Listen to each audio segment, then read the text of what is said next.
भारत माता की, भारत माता की। मंच पर विराजमान हरियाणा के राज्यपाल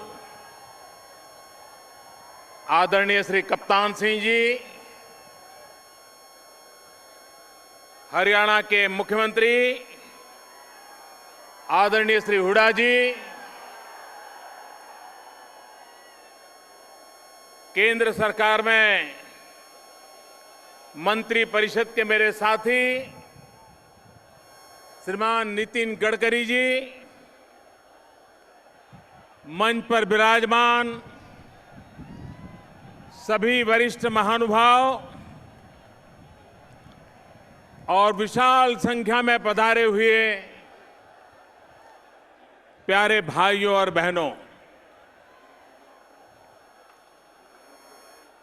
कल पूरा देश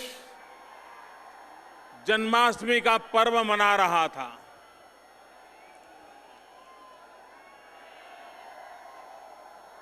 और जब श्री कृष्ण को याद करते हैं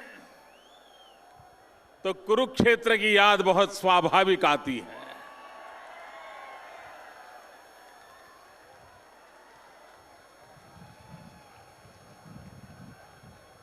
ये कुरुक्षेत्र की धरती जहां से नैतिकता के विजय का बिगुल बजा था, ये कुरुक्षेत्र की धरती ऐसी है जहां युद्ध के मैदान में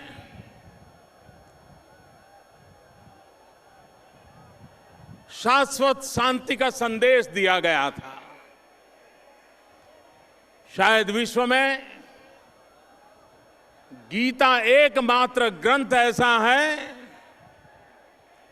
जिसकी रचना युद्ध की भूमि में हुई थी। ऐसे हरियाणा की धरती पर आज आने का मुझे सौभाग्य मिला। प्रधानमंत्री बनने के बाद हरियाणा में मेरा पहला सरकारी कार्यक्रम है।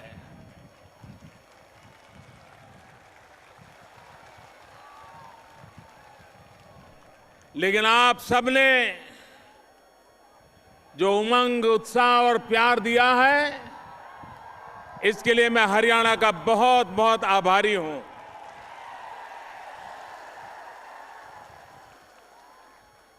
मैं हरियाणा के भाइयों बहनों को विश्वास दिलाता हूं, आपने जो प्यार दिया है, आपने जो विश्वास दिया है,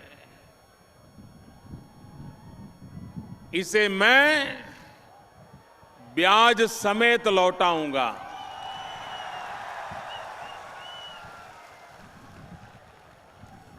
विकास करके लौटाऊंगा।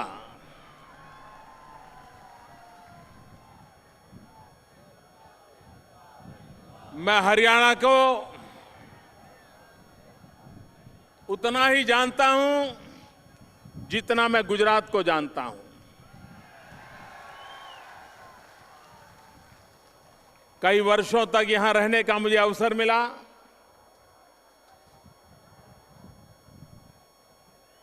यहां के जीवन को जानने का अवसर मिला। बहुत कुछ मुझे हरियाणा की धरती से सीखने को भी मिला है। और मेरे लिए गर्व की बात है,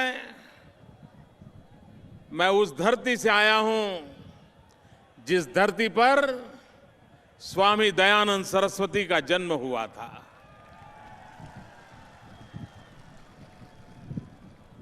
और हरियाणा के हर कोने में आज भी स्वामी दयानंद सरस्वती की शिक्षा दीक्षा का हर परिवार में महात्म्य है।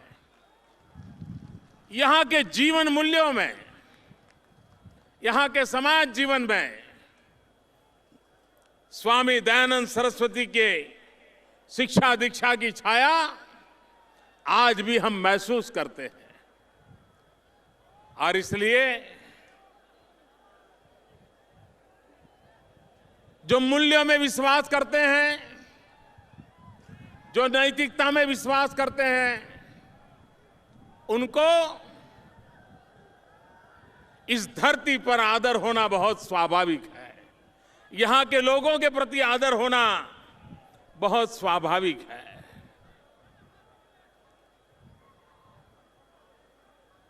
हरियाणा के व्यंग विनोद से मैं भली भांति परिचित हूं।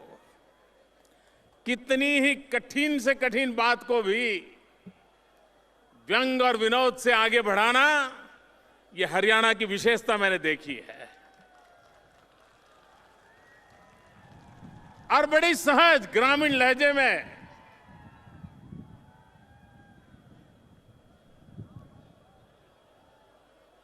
इतना बड़ा ये समारोह, ये किस बात का सबूत देता है? इतनी बड़ी भीड़ किस बात का संदेश देती है? भाइयों बहनों, ये उत्साह, ये उमंग, ये भीड़ इस बात का भरोसा देती है, इस बात का संकेत देती है कि देश की जनता को विकास में कितना विश्वास है।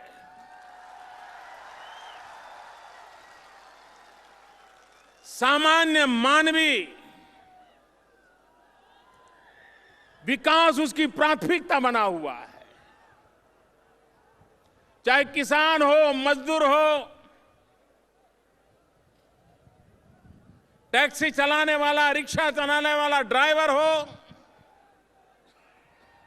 आप किसी से भी पूछिए, जब बात करते हैं तो उसको लगता है कि भाई अब बहुत दिन हो गए, अब पिछड़े हुए रहना नहीं है।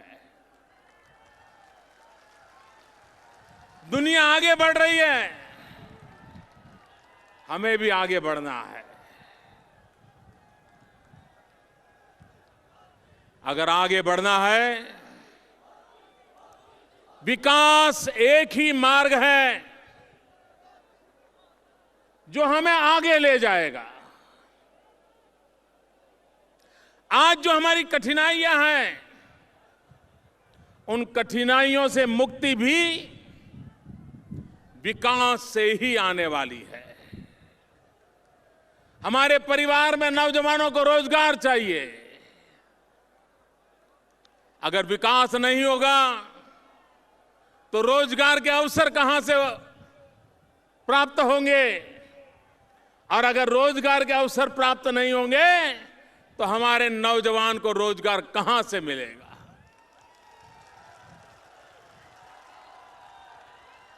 कितनी ही ज्यादा जमीन क्यों ना हो, किसान भी आज क्या सोच रहा है? किसान भी ये सोचता है कि अगर 3 बेटे हैं तो किसान भी सोचता है कि एक बेटे तो खेती करेगा, लेकिन 2 बेटे कहीं शहर में चले जाए, नौकरी करे, रोजगार कमा लें। ये किसान भी सोचने लगा है। इस धरती की सच्चाई को समझ करके हमें देश को विकास की दिशा में ले जाना होगा। और विकास की दिशा में जाना है तो एक बात निश्चित है, जो देश इंफ्रास्ट्रक्चर को बल देता है, आधुनिक से आधुनिक इंफ्रास्ट्रक्चर को महत्व देता है, रास्ते हो, रेल हो, एयरपोर्ट हो, ये व्यवस्थाएं जो जल्दी विकसित करता है, वहां पर विकास की संभावनाएं बहुत तेजी से बढ़ती है। अपना हरियाणा इसका उत्तम उदाहरण है। कहीं बाहर जाकर के समझने की आवश्यकता नहीं है। मैं हरियाणा के हर गली मोहल्ले में घुमा हुआ इंसान हूं, इसलिए मुझे पता है। आपने देखा होगा नेशनल हाईवे 1 जो पूरा उत्तर से दक्षिण हरियाणा के बीच से गुजरता है, आपने देखा होगा उस रोड के दोनों तरफ कितना तेज गति से विकास हुआ है, लेकिन जैसे अंदर की तरफ जाते हैं हरियाणा में, तो हमें वो कमी महसूस होती है। एक अच्छा रोड बनने के कारण नेशनल हाईवे 1 उसके दोनों तरफ तेज गति से विकास हुआ। उसी प्रकार से रास्तों का नेटवर्क जब बनता है तो विकास को वो गति देता है। हमारे शरीर में भी रक्त पहुंचाने के लिए जैसे धमनी होती हैं, नसें होती हैं, जिसके माध्यम से रक्त चालन होता है और जीवन गति पाता है, उसी प्रकार से रास्ते राष्ट्र के जीवन में धमनी का काम करते हैं, जो विकास को सुदूर इलाकों में पहुंचाने का काम करते हैं। ये रास्ता हरियाणा और राजस्थान को जोड़ रहा है।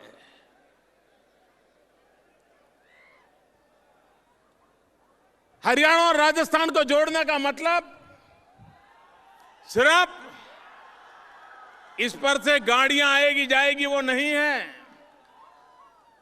दो राज्यों को इस प्रकार से एक अतिरिक्त रास्ता जब मिल जाता है और उसकी कैपेसिटी जब बढ़ जाती है, तो व्यापार क्षेत्र के लिए, यातायात के लिए ये बहुत सुविधाजनक बनता है और इसके कारण न सिर्फ हरियाणा का भला होने वाला है, लेकिन इसके साथ साथ राजस्थान का भी भला होने वाला है। और हरियाणा और राजस्थान का भला है तो देश का भी भला होने वाला है। और इसलिए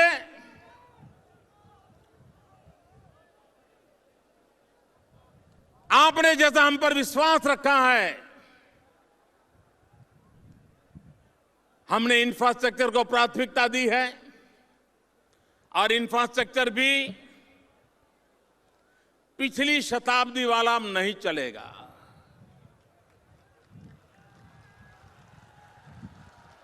कोई भी कॉन्ट्रैक्टर है, ऐसे ही डामर डाल दिया, थोड़ा काला रंग हो गया, रोड बन गया, पहली बारिश में सब तबाह हो जाता है। पता नहीं पैसे किसकी जेब में जाते हैं।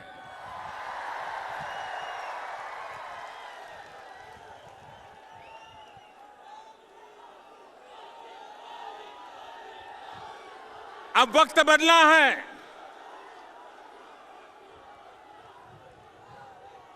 देश की जनता दुनिया में जो बदलाव आ रहा है देख रहे हैं और उसे भी अपने क्षेत्र में अंतर्राष्ट्रीय स्तर के, इंटरनेशनल लेवल के रास्तों की भूख जगी है और हमें ये पूरा करना चाहिए। हमें अगर देश को आगे ले जाना है तो हमने आगे के संबंध में सोचना होगा और इसलिए सिर्फ रास्तों की जाल, सिर्फ रास्तों का नेटवर्क, इसी मात्र से इंफ्रास्ट्रक्चर का काम पूरा नहीं होता है। सिर्फ रेल के नेटवर्क से भी 21वीं सदी के इंफ्रास्ट्रक्चर का काम पूरा नहीं होता है। अगर हमें 21वीं सदी में आगे बढ़ना है तो ऑप्टिकल फाइबर का नेटवर्क लगाना पड़ेगा, गैस ग्रिड करनी पड़ेगी, वाटर ग्रिड करनी पड़ेगी, बिजली की ग्रिड घर घर तक पहुंचानी पड़ेगी। आधुनिक से आधुनिक विज्ञान और उसकी कनेक्टिविटी हर गांव, हर घर तक पहुंचे, उस दिशा में हमें योजना करनी होगी।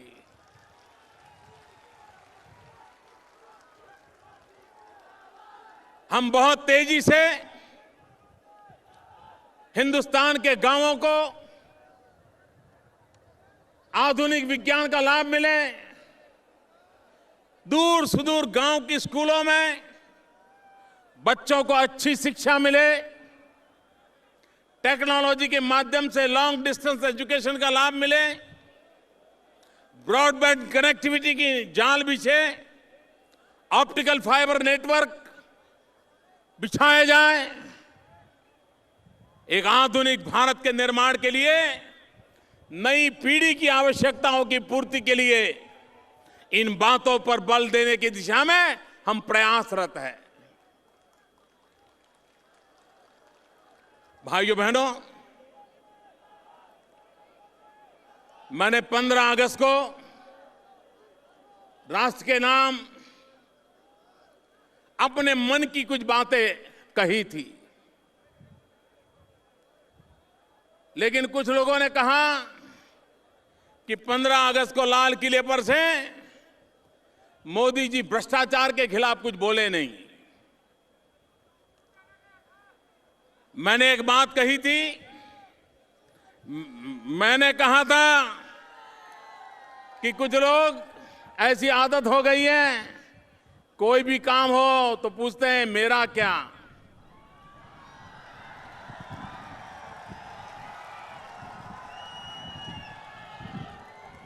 और जब वो बात बनती नहीं है तो हाथ ऊपर कर देते हैं, कहता है ठीक है मुझे क्या। तो ये मेरा क्या और मुझे क्या, इसने देश को तबाह करके रखा हुआ है। यहां मौजूद कोई व्यक्ति ऐसा नहीं होगा जो भ्रष्टाचार को समर्थन देता हो। आप मुझे बताइए, भ्रष्टाचार से देश को मुक्त कराना चाहिए कि नहीं कराना चाहिए? इसके लिए कठोर कदम उठाने चाहिए कि नहीं उठाने चाहिए? अगर मैं वो कठोर कदम उठाऊं, आपके आशीर्वाद है, आपके आशीर्वाद की ताकत से इस देश में इस बीमारी को हम हटा सकते हैं, निकाल सकते हैं।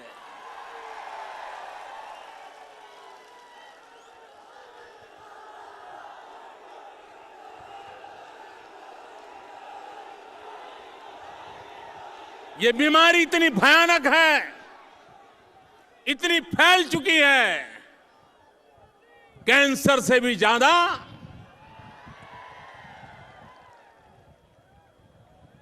पूरे राष्ट्र जीवन को तबाह करने वाली बीमारी है। और इसलिए पूरे देश का एक मिजाज बनाना है। और मैं अनुभव कर रहा हूं, देश अब लंबे अरसे तक बुराइयों को सहन करने के लिए तैयार नहीं है। देश लंबे अरसे तक ये बुराइयों को झेलने के लिए तैयार नहीं है। मेरे हरियाणा के भाइयों बहनों, जब चुनाव के दिनों में मुझे आपके बीच आने का अवसर मिला था, तब भी मैंने कहा था कि हरियाणा का मुझ पर एक विशेष अधिकार है।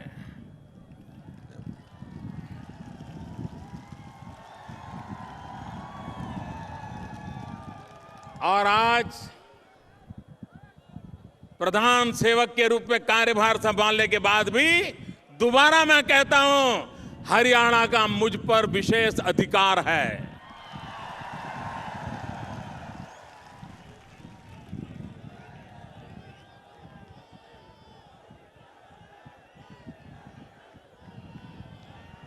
भाइयों बहनों, केंद्र सरकार की कई योजनाएं यहां कोई 4 साल पहले पूरी होनी चाहिए थी, कोई 2 साल पहले पूरी होनी चाहिए थी, वो विलंबित पड़ी हुई है। मैं हरियाणा भाइयों बहनों को विश्वास दिलाता हूं कि भूतकाल में जिन योजनाओं को प्रारंभ किया गया था, जो आज अटकी पड़ी हुई है, उनको बहुत ही जल्द प्रारंभ करके तेज गति से पूर्ण हो, उसके लिए दिल्ली में बैठी हुई सरकार पूरा प्रयास करेगी।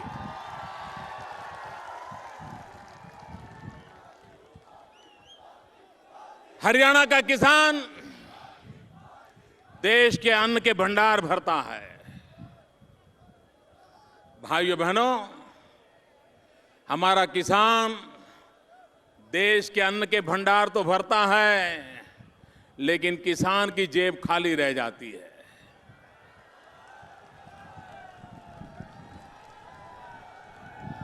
हमें देश की कृषि को उस दिशा में ले जाना है ताकि देश के अनाज के भंडार भी भरे और किसान का जेब भी भरे।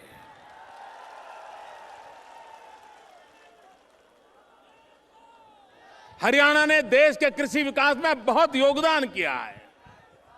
यहां के किसानों की मेहनत हिंदुस्तान के नागरिकों का पेट भरने में कभी पीछे नहीं रही है। मैं हरियाणा के किसानों को नमन करता हूं, लेकिन मैं हरियाणा के किसानों को विश्वास दिलाता हूं कि जैसे अटल बिहारी वाजपेयी जी की सरकार ने प्रधानमंत्री ग्राम सड़क योजना के द्वारा हर गांव को पक्की सड़क से जोड़ने का अभियान उठाया था, हमने तय किया है प्रधानमंत्री ग्राम सिंचाई योजना, प्रधानमंत्री कृषि सिंचाई योजना, ताकि गांव-गांव अगर किसान को पानी मिला तो फिर किसान को किसी की भी जरूरत नहीं पड़ती। एक बार पानी मिल गया तो किसान मिट्टी में से सोना पैदा कर देता है। किसान खेत में मजदूरी करके हिंदुस्तान के भाग्य को बदल सकता है। और इसलिए अगर देश के गांव के जीवन को बदलना है, हमारी कृषि को आधुनिक बनाना है, वैज्ञानिक ढंग से हमारा किसान कृषि करता चले, कृषि के साथ पशुपालन भी हो, ताकि कभी भी वर्षा कम अधिक के कारण किसान को परेशान होने की नौबत ना आए। पशुपालन के माध्यम से अगर संकटों के दिनों में भी एक साल गुजारने की नौबत आए तो हमारा किसान आराम से गुजार दे, उस प्रकार की उसकी व्यवस्था होनी चाहिए।